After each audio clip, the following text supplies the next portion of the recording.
साथियों, आप सबका हार्दिक स्वागत है, अभिनंदन है। आपकी कर्क राशि या कर्क लग्न है तो यह सप्ताह आपके लिए विशेष है। क्या विशेष है कि आपको पिताजी से लाभ प्राप्त होने के पूर्ण योग बने हुए हैं।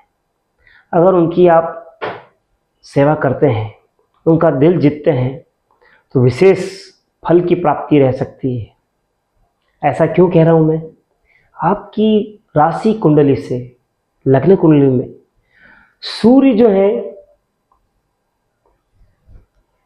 धन भाव में स्वग्रही है ना, और दसम स्थान के जो अधिपति हैं वो मंगल है। मंगल की पूर्ण दृष्टि अपने भाव पर है, तो पिताश्री की सेवा करके आप लाभ प्राप्त कर सकते हैं। पिताजी की एक राय भी आपको लाभान्वित कर सकती है। पिताजी को खुश करिए, उनसे मंत्रणा करें कि मैं क्या कुछ ऐसा करूं जिससे मेरे को विशेष लाभ प्राप्त हो। उनके अनुभव आप लीजिए, निश्चित तौर पर वो एक ऐसा टिप्स देंगे या आपकी मदद करेंगे, दोनों में से कुछ न कुछ विशेष होने वाला है। तो इसका लाभ आप लेंगे तब है, बाकी योग आया निकल गया। वहां पे सामान्य आपको केवल चर्चाएं रहेगी और वो योग मूव कर जाएगा। तो वो जहां मूव है वहां उसको स्थिर करना है, उस चीज में लाभ लाना है ना, यह आपको करना है। साथ में ये सारी बातें चंद्र गोचर से होती है। चंद्रमा का गोचर वृषभ राशि पर, मिथुन राशि पर, कर्क एवं सिंह राशि पर बना हुआ है।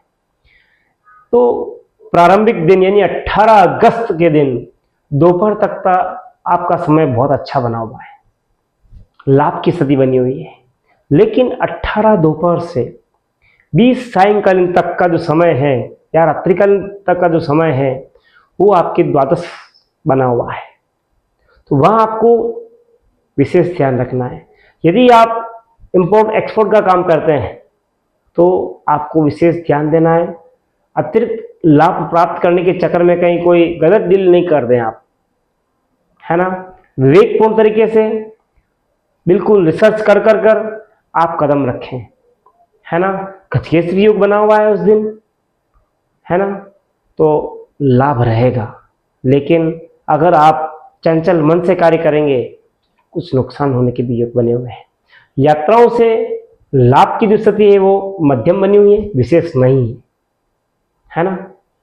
तो पूर्ण तैयारी रखें और अच्छी तरह से आप प्रेजेंट करें तो ही अच्छा है। साथ में आपको खर्च बढ़ सकता है, अनायास खर्च करना पड़ सकता है। फिर आगे हम बात करें तो 21-22 में आपकी विशेष प्लानिंग रहेगी, है ना। चंद्रमा स्वग्रही हो जाएगा और लाभ की स्थिति आने वाली है। आपके कलात्मक विचारों से, कलात्मक कार्यों से लाभ की स्थिति रहेगी। लास्ट डे यानी कि 23-24 इन 2 दिनों में आपको क्या करना है? ग्रहण योग बन रहा है और त्रिग्रही योग बन रहा है। तो आपको अमावस्या आ रही है 23 को, तो अपने फोर फादर्स को भी प्रसन्न करना है। 23 अगस्त शनिवार को पीपल में दीपक करें तो निश्चित तौर पर सायंकालीन आपको लाभ रहेगा। सायंकालीन को ही करना है। प्रातःकाल दूध, जल, जौ, तिल, श्वेत या पीत पुष्प रखकर जल चढ़ाना है। पितृभ्य नमः, पितृभ्य नमः यह मंत्र बोलना है। 11 बार 21 बार बोलकर ये जल चढ़ाना है। और सायंकालीन में परेंडे पे जहाँ पानी का स्थान होता है वहाँ दीपक करना है।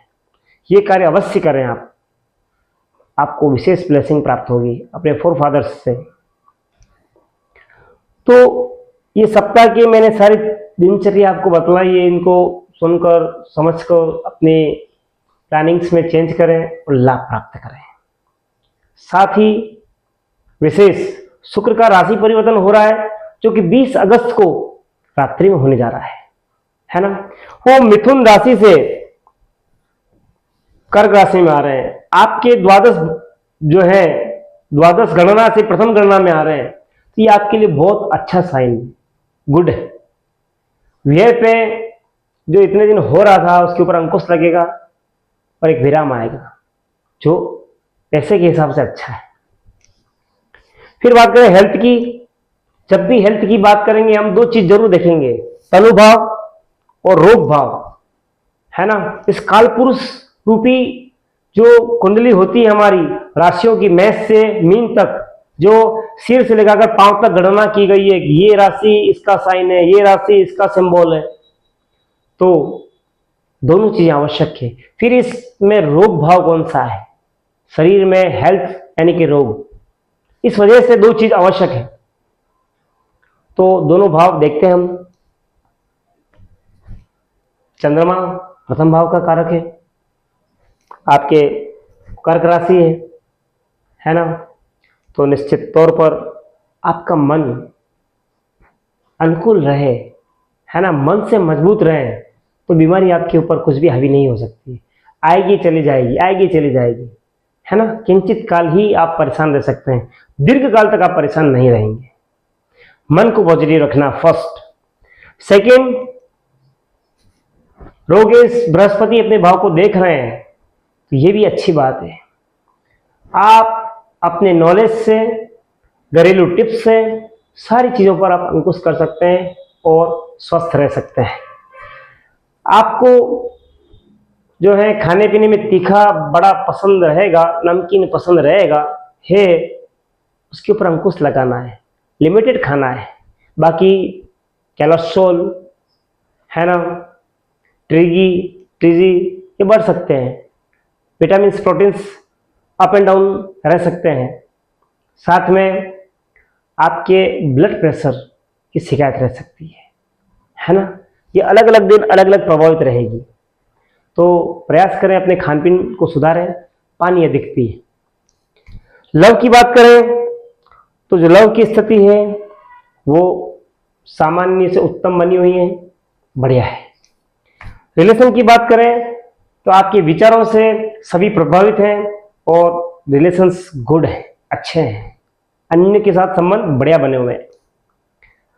कैरियर की बात करें तो कैरियर के अधिपति बने हुए मंगल और उनकी दृष्टि है, तो परिवार से यदि आप दूर जाते हैं तो निश्चित तौर पर आपको नई बुलंदी प्राप्त होगी।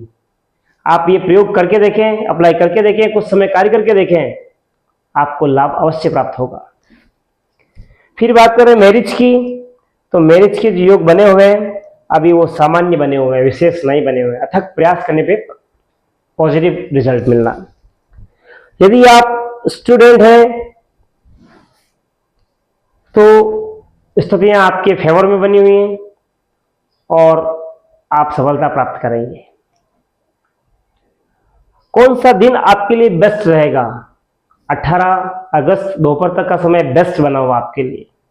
फिर हम बात करें तो वापिस 21-22 का दिन आपके लिए अच्छा है, 21 बहुत अच्छा है। फिर कलर कौन सा अच्छा है?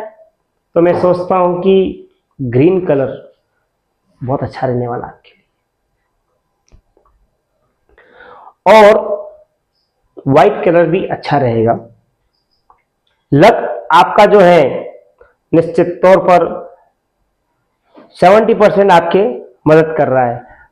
भाग्य इस व्यय भाव में गया है, तो बाहरी कार्यों में अगर आप जुड़ते हैं तो ये 70 से 90 हो सकता है।